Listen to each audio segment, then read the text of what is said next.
Welcome to another edition of Ian Cameron's Football Frenzy, and this is an extra special edition. They're always great shows. They're always special, but this is extra special because this is our 112th CFL Grey Cup preview edition of Ian Cameron's Football Frenzy. Ian Cameron, and I guess for one last time on the show this season, because this is our last CFL show of the season, Will Arndt with us one last time. First of all, Will, before we get into the game and maybe recapping the division finals a little bit as well, just thanks for joining us all year. Great stuff. And, you were on a bunch of times, probably, I would say 7-8 times at least throughout the course of the season. It's been fun. I'm looking forward to this game, these two teams. And I already told, Davis and Trevor this. Of course, they've been on the show, good friends of mine. They've been on this show multiple times. I said, thanks for making me look smart. Thanks for making me look like I know what I'm talking about. Because I did pick Montreal and Saskatchewan way back before the season started as my Grey Cup. And here we are, November 16th, this weekend in Winnipeg. And it will be the Montreal Alouettes and the Saskatchewan Roughriders for the Grey Cup. Gosh, Will, picking this game, I'm telling you, this is like parents with kids, and you got to pick your favorite. That's what it feels like because, we know Davis, we know Trevor very well. You want them both to succeed. You want them both to play well. But at the end of the day, Will, only one can emerge as Grey Cup champion. Yeah, I've gone back and forth on this game. Like you said, there's quite the dichotomy, both personally and just what these football teams are kind of matched up as, and they're even in a lot of ways, but they're also just very different. And yeah, it's a thanks to you, Ian, for having me on. This has been really cool for me to be able to, share our knowledge with the fans. And to be quite frank, I think we've been freaking bang on with a lot of stuff. So hopefully you guys have enjoyed, our insight. And then, tip of the cap to Ian for getting the, freaking 24 weeks ago, calling that Grey Cup matchup. I was so close. We were talking last weekend about our matchups. I actually went with your Ticats versus the BC Lions at the beginning of the year. So cool to. You were pretty close. You were pretty close. They both got to the division final, and both lost by what? A field goal or right at the end. And I did get the MOP thing for whatever it's worth. Nathan Rourke, congrats to you, buddy. Yep. I will give a quick 30 seconds on that. Nathan, for nothing, Nathan Rourke is basically the person that ended my football career. When I went to camp with them in 2021, he and I were competing for the backup spot, and that was during the COVID year where you could only have two quarterbacks. But I always knew at that time that he was going to be a special player and that he's the career killer. Well, he didn't kill Vernon Adams' career completely, but he killed his BC career. Yep. And he's a heck of a player, and it's well deserved. I know the work he puts in behind the scene, and he's a good dude. And when I got the call that I was going to be let go, he was actually the first person that knocked on my door, and he didn't have to do that. So very, very cool to see him get that award, and well deserved. And I know it's a proud moment for Canada and the league. No doubt. It's cool. It's great to see a Canadian quarterback thriving, doing well, and winning an award like that, the most outstanding player, and well-deserved. He's had a phenomenal season. I don't think there's been a quarterback that's played better than him from like late July onward. That's really when that BC Lions offense started to pick up steam and really start to roll. And I mean, they're putting up 30 points every freaking week. I mean, no wonder he won that award. I mean, and he was the catalyst of it, whether it was throwing, whether it was making plays with his feet, and his escapability. He was just brilliant at the quarterback spot for extended portions of the season. And then when you look at Bo Levi Mitchell was in the discussion. He had a very good season, but I don't think it was quite as good as what Nathan Rourke did. I still believe that Davis Alexander, if he doesn't get sidelined on two different occasions this year with that hamstring injury, which is still a lingering issue for him, obviously, which we'll talk about going into this Grey Cup game, he probably would have been right there with Nathan Rourke for a chance to win the MOP. But definitely well-deserved for Nathan Rourke. Absolutely outstanding. Trevor Harris at 39 years old, what a season he had. He's certainly someone that could have been in that discussion as well. But very deserving for Nathan Rourke. Outstanding season for him, and congrats to him winning the CFL MOP at the CFL Awards last night. All right, it's that time to talk Grey Cup. Montreal Alouettes, Saskatchewan Roughriders. The current line, now this is interesting. Saskatchewan opened 1.5-point favorites, pretty much steamed up to 3, and then it went through the key number of 3 all the way up to 3.5. Even -4 was up available for Saskatchewan. Now we're seeing a little bit of buyback on Montreal. 3.5 is pretty much the prevailing number right now with the Rough Riders as favorites here in the Grey Cup, which is, of course, taking place at Princess Auto Stadium in Winnipeg. 48.5 the total here in this game. Both of these teams surviving in the division finals and winning by exactly a field goal, by a 3-point victory for both of these teams. Now, for Montreal, last week against Hamilton, you give credit to the Ticat defense. They played their guts out last week. There's no question about that. I think part of it was also, though, not you can't just say it was the Ticat defense playing well. There were serious issues on the offensive line for Montreal. Their left side was banged up in that game. The left tackle, Luke Callender, the left guard, Pierre Lestage, who didn't even play last Sunday in the East Final against Hamilton. And you could tell that offensive line had a little bit more trouble, holding up in pass protection for Alexander. Had a little bit more difficulty getting the run game going, and definitely a little bit of a depletion along that offensive line unit played a role. And I think some of the offensive struggles, because with Davis Alexander at the helm, you can count on one hand, one finger probably, how many times they've been held below 20 points.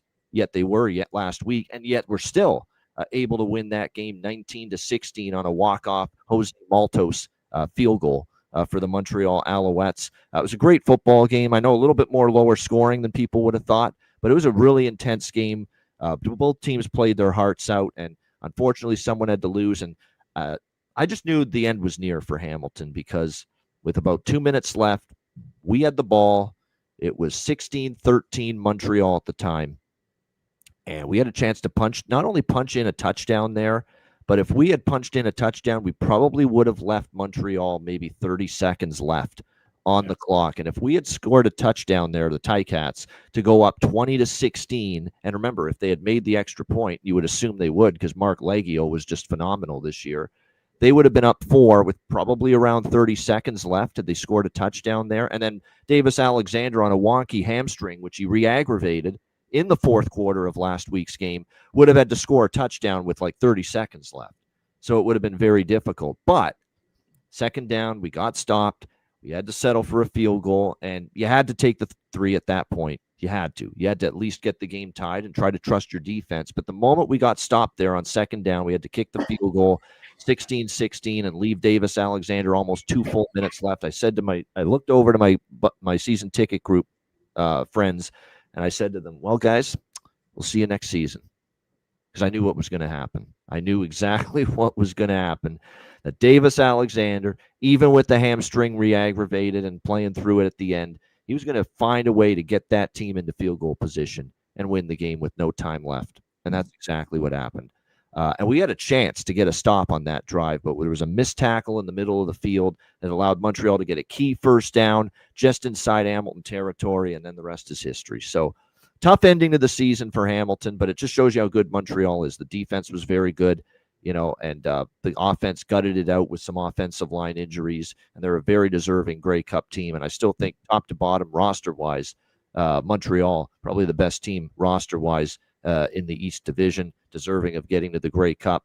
And then when you look at Saskatchewan last week, what a battle they had with Nathan Rourke and BC. I can't say enough, Will, about the Saskatchewan defense with what Nathan Rourke's done this season.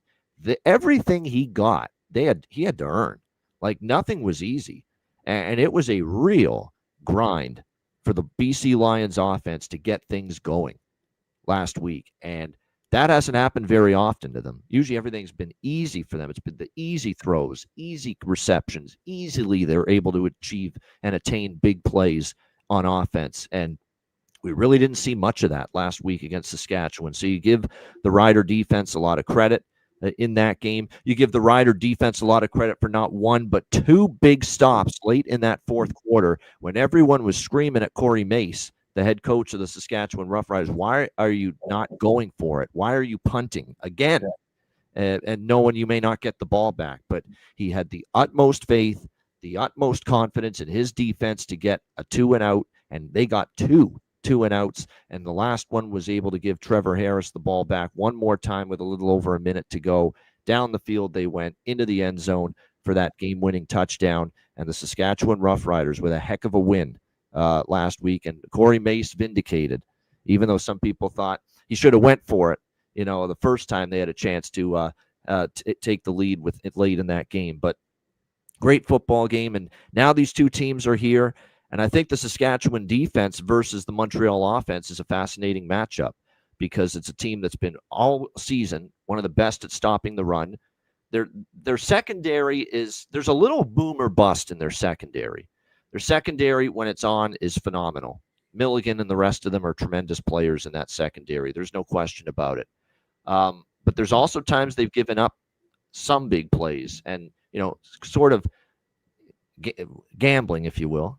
We know what that's all about. But nevertheless, as far as, jumping routes, there's some of that in the Saskatchewan secondary, and sometimes they can get burned for that for big plays. But no, they have a very good pass defense as well. They've been very good shutting down the run. You would think that this is going to be a game where the short passing game could become the run game here for Montreal, rather.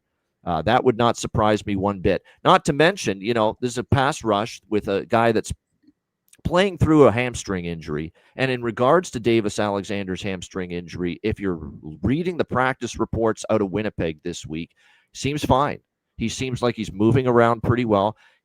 A lot of people making a big deal that he's not running much in practice, but Davis is trying to tell the media, well, I don't run in practice anyway. It's not that big of a deal. But from everything I've seen, he looks like he's okay right now. And the treatment, and he's getting treatment day in and day out, and, during this Grey Cup week to make sure that hamstring's in good condition. So I think, unless he has something though, because he's going to be running, it's the Grey Cup. You're not going to put a cap on his ability to run with the football, even with that hamstring. Not in the Grey Cup. Maybe if you're Jason Moss in week 7 of the season, way back in July, if he's got this hamstring that he's playing through, then maybe you tell him, okay, you know what, maybe don't run with the football as much. But this is the Grey Cup. You don't know how many more chances you're going to get.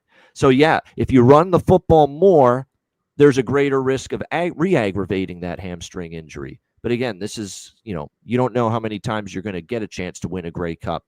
Maybe there's a good look.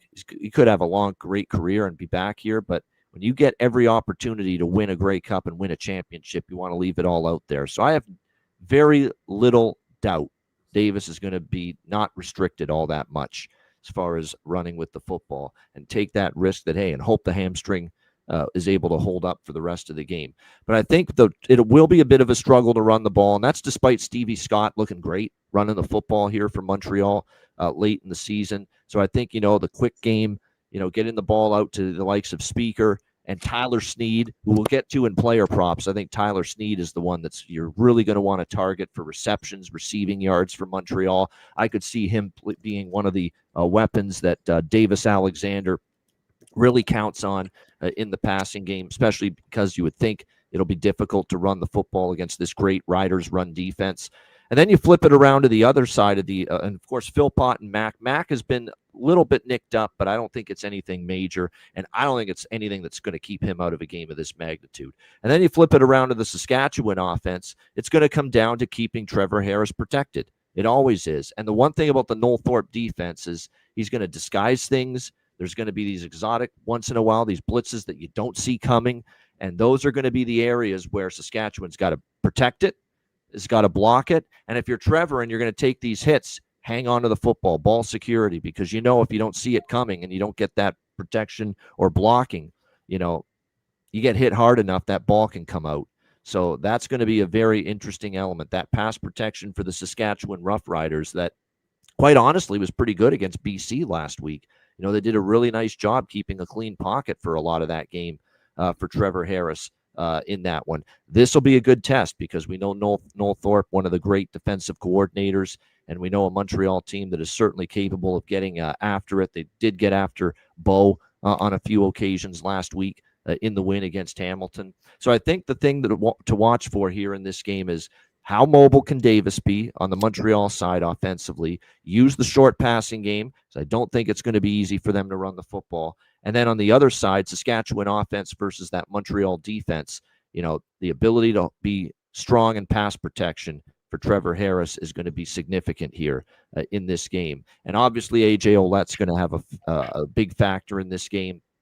Montreal's run defense got a lot better, as the season went on. I don't think season-long numbers don't match Saskatchewan, so it'll be interesting to see how they handle tackling a big, bruising, powerful, and underrated as far as his speed is concerned, too, A.J. Ouellette. How will Montreal defend the run? Going to be a fascinating dynamic here in this game. The bottom line here for me is I said I was going to wait this thing out because I knew the automatic move early in the week was going to be towards Saskatchewan. Everyone's hearing about it. TSN can't stop talking about it. It's the most talked about hamstring in CFL history going into a big game, talking about Davis Alexander's hamstring and the health of it. But after what I've seen the last few days, he looks, considering he's got a hamstring issue, as good as you could ask for, considering you've got a hamstring issue that you're dealing with. And my thought was I'm just going to wait it out and see what the best number I can get on Montreal before kickoff. And I think now might be the time we got to get in on it because it got to 4 and it's come back down. I think people are starting to say, hey, wow, Davis Alexander may not be as bad from a health standpoint as people made it seem, early in the week. So I do like Montreal at anything north of +3 because I could easily look, these two teams played a game decided by 3 points last week. Montreal beat Hamilton by 3. Saskatchewan beat BC by 3 last week. It would not shock me at all to see this be another game decided by a field goal and decided in the final 3 minutes of the game in this one on Sunday. So I like Montreal here, anything above 3 in this one. All right, Will, floor is yours. Grey Cup, the 112th edition. Break it down for us here, Montreal, Saskatchewan. Yeah. I thought you laid out the line and the confluence of things that are moving it very well. I do think that the Davis Alexander thing, while it is the the main topic of concern or discussion, I do think it's a very valid thing because as a quarterback myself, like that hamstring is really important, but also like let's call it what it is. Montreal without Davis Alexander this year was a middle of the road team, as as you should be without your franchise quarterback. And the reason that we love Montreal and Davis Alexander's unblemished starting record is because of how dynamic he is. And you talked about like how he looks at practice, like, and it's all valid, but like anyone that knows anything about hamstring injuries is that it's not what you're doing when you're like moving around. It's when you turn it up to 100% is where those things become an issue. And it might not even be that he breaks a run. And when he's really, fighting to get out of the pocket, that it starts to grab on him. It could be that he gets sacked and he gets flung down a certain way, or somebody lands on his leg. And quite frankly, if he's compromised in that regard, I don't love Montreal. Now, straight up, if everything's good, I like Montreal outright to win this game. I think they're really evenly matched. I think both teams have dynamic receivers and solid defenses. Both teams can get after the passers. Montreal's getting some guys back with Mac and getting healthier on the offensive line.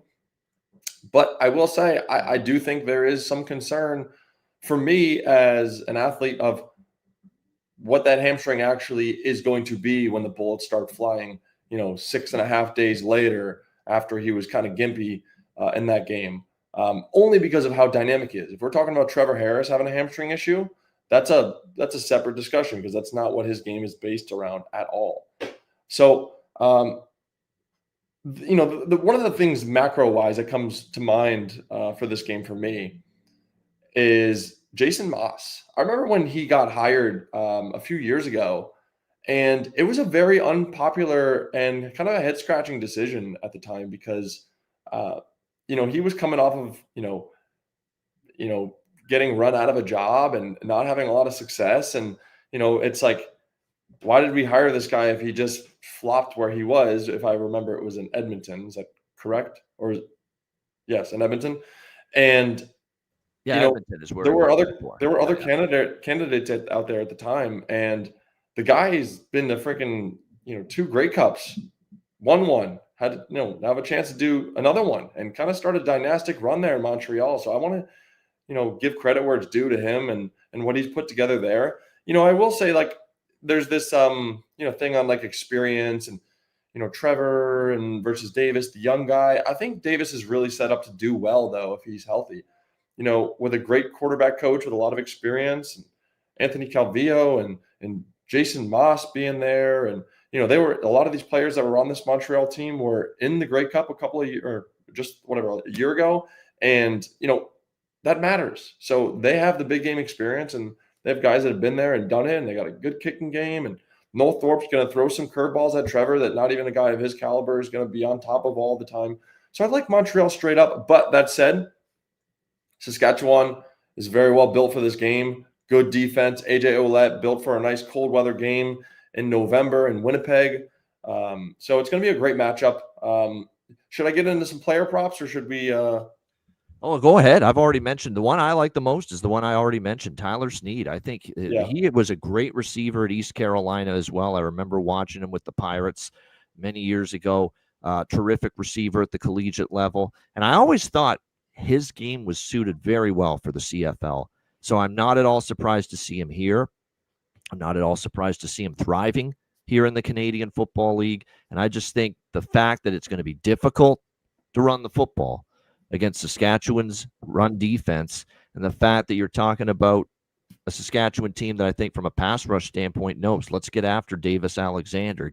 It's going to be his short to intermediate receivers. This may not be a game where he's able to get the ball vertically down the field as much to Philpott and Mack, the two bigger play receivers on this Montreal team, Tyson Philpott, Austin Mack. Tyler Snead is that more short to intermediate safety valve receiver for Montreal and for Davis Alexander. And just based on the way Saskatchewan's defense is so formidable, he's going to be the guy that I think gets the lion's share of the targets. So we'll see if my thinking on that comes to fruition. But player props, Will, that you're liking, any that you've spotted that you think are worth a look? Yeah, it's funny. We don't disagree very often. Not so much that I disagree, but I think for me, it's Tyson Philpott on the Montreal side of the ball. The guy is just a big game player. Throw it to him, he'll get it, kind of thing. Yeah, he shows up, man. He showed up in the last Grey Cup they played. He shows up in big games. He showed up in the Saskatchewan game earlier this year. He went for 9 receptions, 232 yards, and 2 touchdowns. I would take his props instead of Mack, especially because Mack has been dealing with this. It's not a major injury, but he's been banged up a little bit here in the playoffs, and sounds like he still is going into this game. So I'm with you. If I'm going to take one of the two big guys, it would be Philpott as well. Yeah, and just for me, that the 63.5 yards, is the one that I liked for him to go over. They'll throw it. Davis Alexander is not afraid to throw it down the field. He's a great contested catch guy. He's a good yard after catch guy. So I like him in a big spot here. I mentioned that the production he had in that last game. And then the other player that I liked was AJ Ouellette in this game. Just not overthink it. Cold weather game. This team needs to run the ball to have success. The last time, obviously last game, he had over 100 yards. He had over 1,200 yards this season. The last time they played on September 13th, he had 90 yards. And for the line that I saw at 79.5 yards, I like AJ Ouellette to go over that and have solid game himself. Yeah, I think that there's definitely some truth to that. The one thing about Montreal is that secondary, which was banged up at times early and midway part of the season, they got pretty much everyone ready to rock back there. Wesley Sutton, Marc-Antoine Dequoy, Beverette's one heck of a player on that defense, and he can play the pass as well. Like I said, that's a really, really good defense that's finally healthy for the Alouettes. So, like I said, this could be lean on the run game, lean on AJ Ouellette, try to wear down Montreal's defensive front over the course of the game. That could be Saskatchewan's approach here. I'm pretty confident that Mark Mueller, the offensive coordinator for Saskatchewan, doesn't want Trevor throwing it 30, 40 times. Yeah. He definitely wants balance and Ouellette to be a part of what they're doing, a good part, of what they're doing on the offensive side of the football. Is there any other player on either side, Montreal, Saskatchewan, offense, defense, one player that you think could maybe be someone under the radar, maybe that we haven't even mentioned yet, that you think could make an impact here?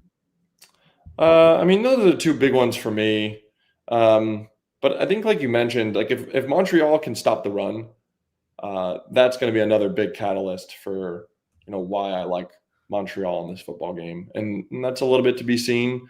But, you mentioned a lot of the ball hawks on the back half of Montreal's defense. Marc-Antoine Duquois is a player I really like. I think he's done some really great things this year, and he's He's really going to make a solidified. big play, I have a feeling, and he's done it in some of the biggest games. It wouldn't Yeah. shock me if this is one of those games where, now we're finding out why Marc-Antoine Duquois has been one of the better safeties in the CFL the last few years. This could be a game where he steps up, makes a big play when you least expect it.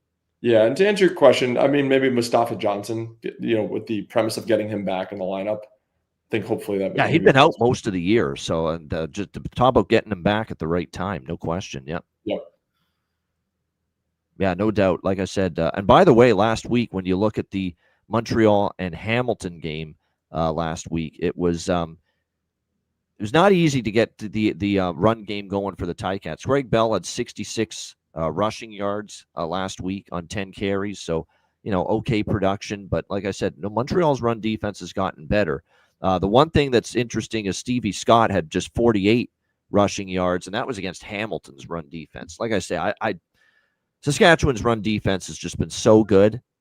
And I know Stevie Scott had the big game against Winnipeg. It wasn't nearly as effective in the division final last week against Hamilton.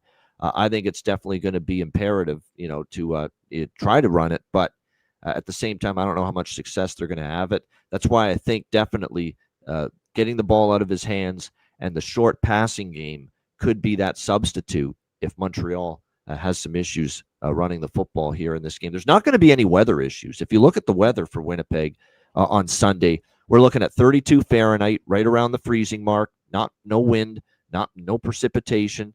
It's going to be a pretty damn solid day for Grey Cup football in Winnipeg, considering we're in the middle of November, and sometimes you can get 3 feet of snow and high winds, on a November Sunday in these parts. But no, it looks like it's going to be okay.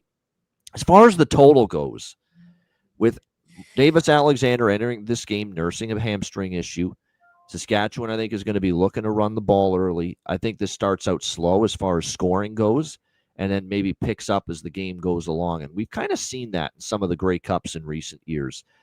The points are few and far between in the first quarter, and maybe even the entire first half, and then things start to open up in the second half. That's exactly what we saw last year, with Toronto and Winnipeg as well in the Grey Cup. So my thinking would be first quarter under, first half under, and then look for a live over or a second half over at halftime, rather than attacking this full game total at 48 and a half.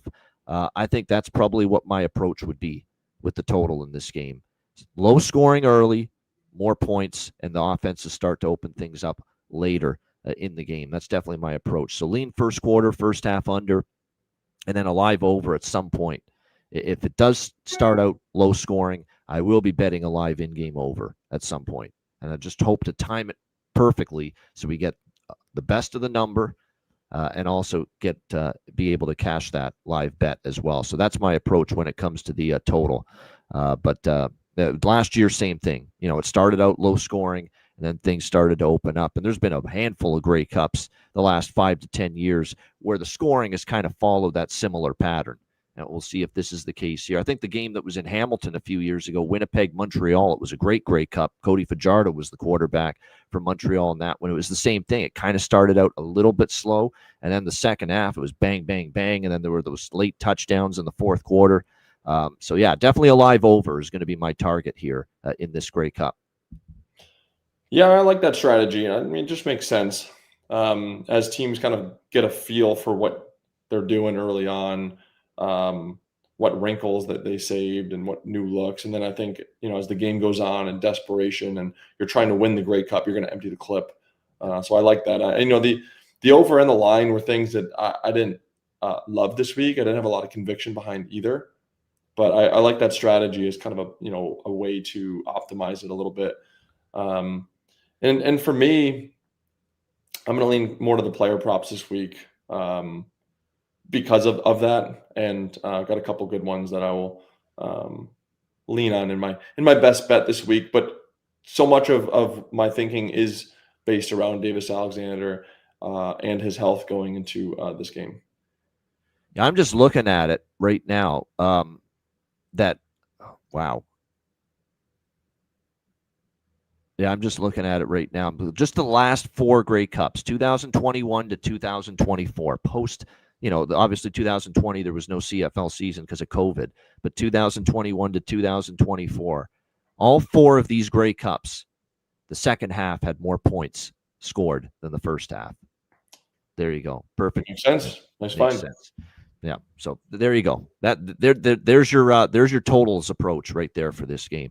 If you're going to bet unders, I would lean more toward first quarter, first half, and then look at a live over. By the way, total points in these four Grey Cups, the last four, we had a 33-25 Grey Cup in 2021, 58 points in that one.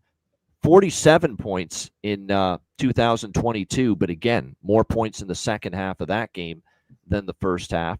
28-24 in 2023, and again, a higher scoring second half compared to the first half. And then last year was 41-24. There were only 19 points in the first half. Yeah, 19 points in the first half, and then there were 32. There were 46 points in the second half of that game last year. So that was way more high scoring in the second half. But just in general, the last four Grey Cups, there's been more points second half compared to first half. So definitely something to keep in mind for this Grey Cup game. All right, before we wrap up the show with best bets, Will, haven't gotten any thoughts and lay of the land from you in a while on the NFL and what's going on there. I know your Minnesota Vikings. It's been all over the map, up and down. They have gotten, of course, J.J. McCarthy back the last couple of weeks from injury. He led them to that great win against Detroit on the road a couple of weeks ago against the Lions, and then kind of a step back last week, losing to the Baltimore Ravens at home. But still, Minnesota's in the mix, at the very least for a wild card spot. They got work to do. But your thoughts on your beloved Minnesota Vikings and anything else right now with the NFL? Yeah, I unfortunately I've kind of tuned out the Vikings a little bit in terms of I'm not really taking them all that seriously. I've been really underwhelmed with what I've seen from JJ McCarthy, just from like watching him from a positional standpoint, QB to QB. We're talking to a frustrated Vikings fan here. Yeah, I mean his health has been an issue. He's out a lot for a young guy, but also just yeah, sure you could say, oh man, he's been good at the finish of games, and he's been good when it matters, but he's been inconsistent, and it's a team that's set up well to do well now. So on that front, a little frustrated. I don't know if it's if he's it, but we'll see. I mean, he's young, so Let's I give the don't consider defense it some criticism too. They haven't been anything to write home about. They haven't been very good for extended portions of this year, the Viking defense either. No, they haven't. But they have had a lot of just watching the games, like 3 and outs around the field a lot. I like that Brian Flores is dynamic and he tries stuff. It's not stale. When you watch them on defense, they'll make plays, but it's a little bit of a boom or bust defense at the moment. But yeah, just from an offensive standpoint, not thrilled with things there. So that's that. And then I made my Super Bowl prediction a few weeks ago on the show, and I'd said Rams and Ravens. That was right before I think Lamar got hurt and they lost their 5 in a row. But I'll tell you what, if they get in, they're still dangerous. Like, yeah, they still definitely could get in. dangerous. That AFC North is wide open. The Pittsburgh Steelers are about as weak a first place team as you could ask for. Yeah. They are not home and cool by any stretch. Baltimore could surpass them, and Baltimore still has to play Pittsburgh twice. Ravens and Steelers haven't played each other yet this year. So their two divisional meetings still have yet to come. So there's definitely a chance for Baltimore still to win that division. I wouldn't completely rule out Cincinnati. Now, I know their defense stinks, but they're going to get Joe Burrow back probably in the next 3 to 4 weeks. Even with Flacco at quarterback, he's not been the problem. They've been moving the ball. They've been scoring points. The defense is just such a goddamn joke. I mean, it's ridiculous. It's terrible. It's embarrassing, really. Yeah, and it's been like that for a few years now. I kind of just wonder if that's just an organizational thing. It's a personnel thing. They thought it was a Lou Anarumo thing. They got rid of him. They bring in Al Golden as their defensive coordinator, and it's the same bad defense. So it's not the coordinator. It's the personnel. It's the people, the players on that defense. Yep. But I don't know if they're gonna be able to hang on for it to matter too much by the time Joe Burrow gets back. But yeah, that division's certainly wide open. I don't think anyone's been very impressed with the Steelers to this point. But yeah, I think Baltimore is gonna be a dangerous team to watch. I think they're in playoff mode, and I think they're gonna kind of go on a little run. And they're a team I certainly wouldn't want to play with Lamar Jackson and Derrick Henry, and their defense improving because that's just kind of culturally who they've always been. Yeah, no doubt. I mean, Pittsburgh 5-4, Baltimore 4-5. Now, Baltimore's only one game behind, and there's still two head-to-head games against Pittsburgh coming. Yep. And so yeah, Baltimore's in a great position right now to win that division. And keep in mind, even though they're going to be their record, whoever wins the AFC North, it's going to be the worst record of any AFC division winner. There's no question, because New England's leading the AFC East with 9-2. Indianapolis is leading the AFC South with 8-2. AFC West, Denver 8-2, Chargers 7-3. So they're probably going to have the worst record of all the AFC division winners, but it doesn't matter, because the division winner, you're going to get a home game in the wild card round. So that regardless of what your record is, that's the way they do it in the NFL. They don't reseed based on record. If you're one of the 4 division winners, you're automatically hosting a wild card game. So Baltimore can still host a wild card game too if they win the division, even though their record right now says 4-5. Yeah, and I think when you were laying out the landscape of the AFC in particular, I'm not buying the leaders at the top of things right now. Like, I don't think the Chargers, the Colts, the Patriots are Super Bowl contenders. I don't think they can go head Patriots to head with might the. be. Patriots might be. I'm so impressed with Vrabel and Drake May and Oh, what they're doing. They might be, but you're right. The Colts, not yet. I don't buy Colts just yet. I got to see it in the playoffs from them. Denver, I don't buy it because the offense, just way too many issues and struggles offensively that I've seen in recent weeks to really truly buy into Denver right now either. So I'm with you there on a yep, few of those. Denver, another one. Yeah. Yeah, I just think I wouldn't say that I'm unimpressed. I would just say I think those teams have overachieved, and I think a lot of the real contenders that we've come to know the last few years have underachieved to this point. And I think when it matters, they'll put themselves in position and be able to turn it on. And I wouldn't want to play, a Chiefs or Bills or Ravens if I were any of those teams at the top come playoff time. And then I've been really impressed with the Rams. I did a project with them earlier this year, and I got a chance to spend some time around their facility and talk to some of the guys. And I just was really impressed with what they got going on over there. And that was one of the reasons that. So they run a pretty good operation there, which doesn't surprise me. It feels like an organization that's run pretty well. Obviously, look, they'd love to have the fans support them a little bit better. It's kind of unfortunate to see every time the Rams are playing a home game at SoFi Stadium. It's just an invasion of fans of the opposing team right in the building. It's even worse actually for Chargers games Yep. as well. Like, it's even worse when the Chargers play at home. The Rams, at least I think it's a little less the road team invading, but still you get a good chunk of road team fans coming into the building. But no, I mean, as far as the operation and the head coaching of Sean McVay's terrific. There's no denying that. I think he's one of the best people to listen to in a post-game press conference as well. Yep. He's just a great listen. He's going to give you something. Mhm. He's actually going to give you what's on his mind, and some coaches just don't do that. If you remember the days of Bill Belichick, for crying out loud, you'd be lucky to get 2 words out of him when he was coaching the Patriots. But Around Cincinnati. On to Cincinnati, exactly. So I'm not surprised to hear you say that the Rams are doing things the right way. And I think the Rams have every possibility to win the Super Bowl and at least represent the NFC in the Super Bowl. How great a game is that going to be Sunday? Seattle and the LA Rams battle for first in the NFC West coming up this weekend. So that'll be one of the good games to watch coming up on Sunday. Nice little pregame appetizer, if you will, before the Grey Cup starts on Sunday night.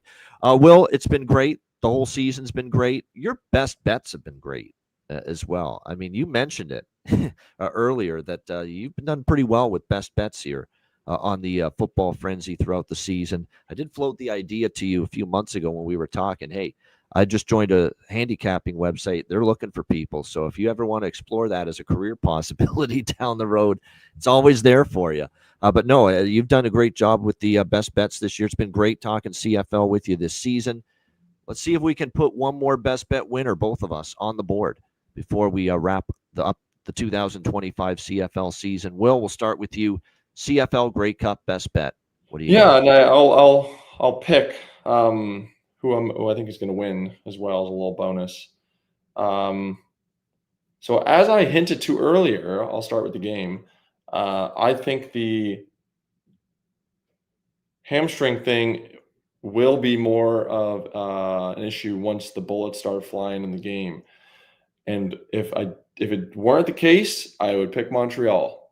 And I almost wore my Montreal Alouettes sweatshirt today for this, but I have landed on the Saskatchewan Roughriders being the 2025 Grey Cup champs in a very highly contested game. I don't really like the line where it is. I thought Ian laid it out earlier when it was closer to 1.5.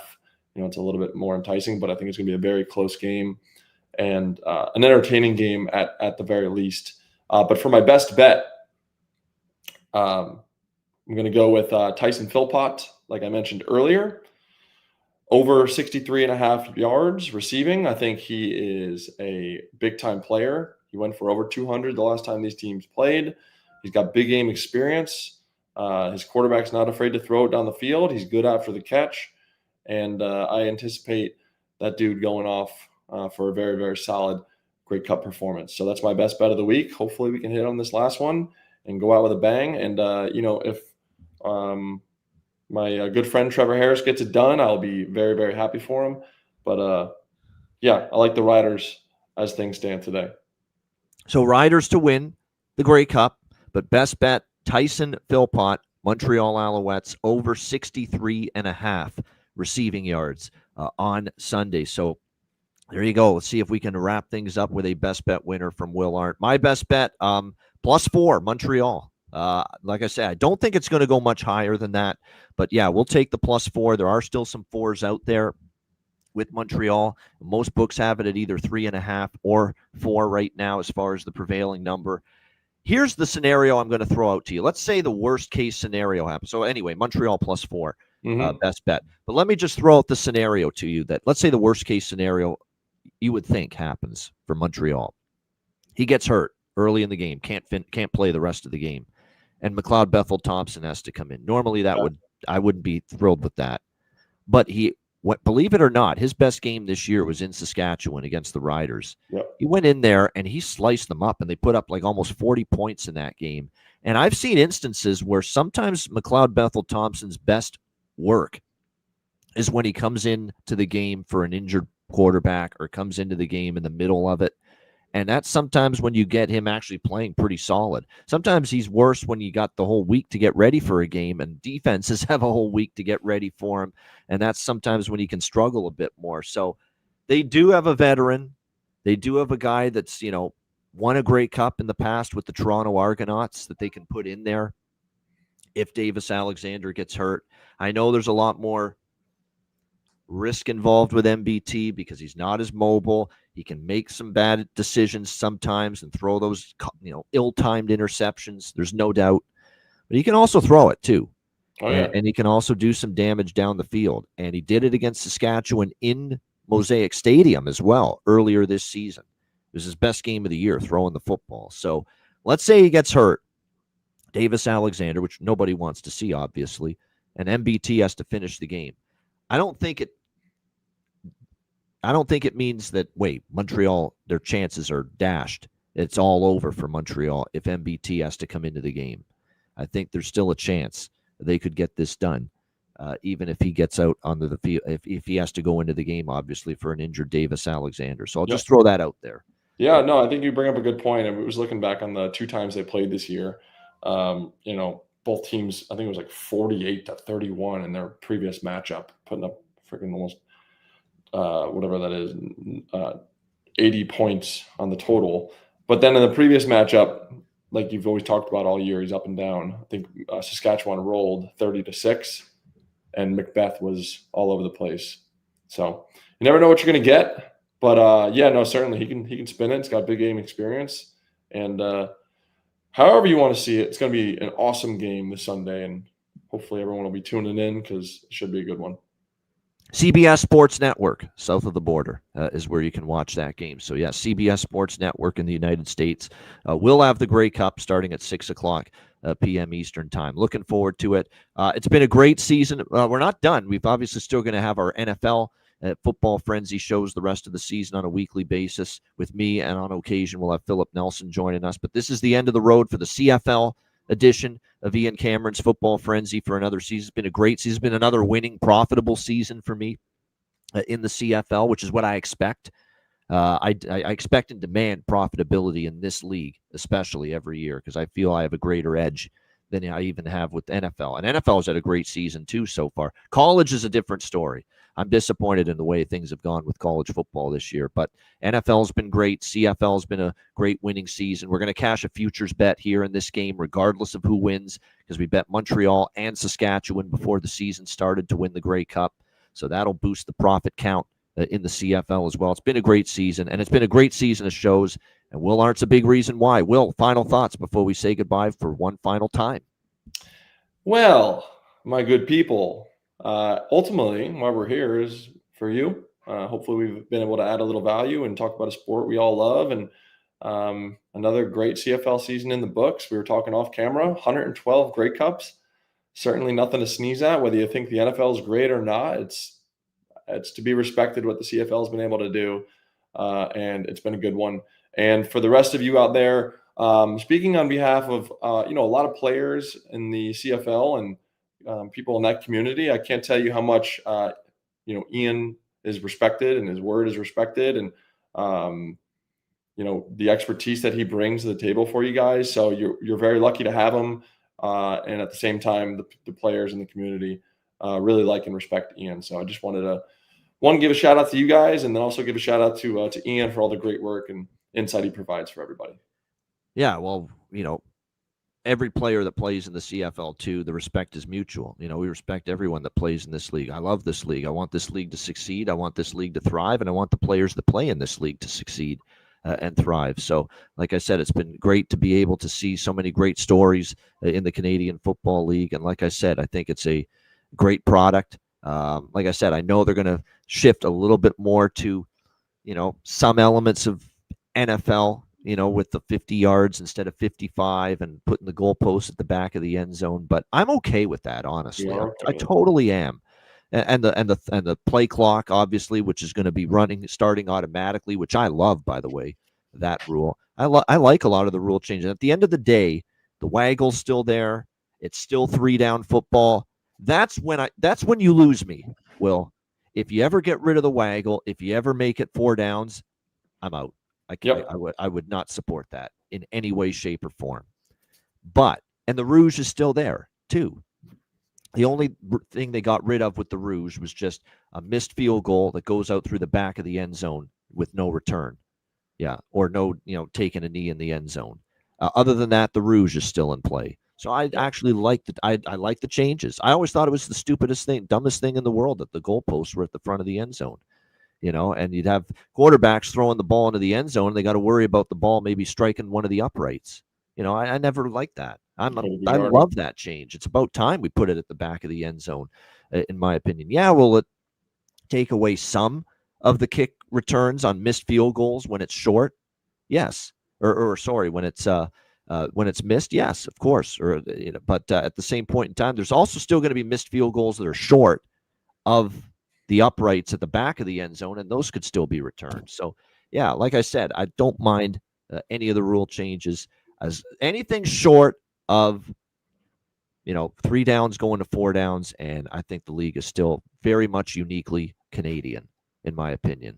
So I'm okay with the rule changes for the most part. If you ever go to 4 downs, that's when I'm out. I said, no, sorry, you've taken it too far.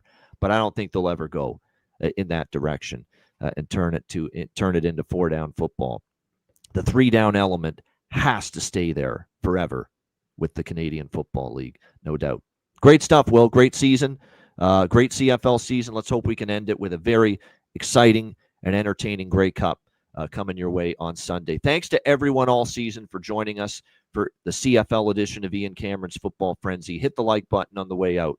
For Will Arndt, I'm Ian Cameron. Enjoy the 112th Grey Cup. Good luck with all of your wagers. And again, we'll see you next season for another CFL Ian Cameron's Football Frenzy season. We got all the NFL shows still to come weekly as usual, but that's a wrap for this season of the CFL Ian Cameron's Football Frenzy show. And we'll see you in 2026 from a CFL standpoint. Enjoy the Grey Cup and good luck. And thanks for tuning in all season long.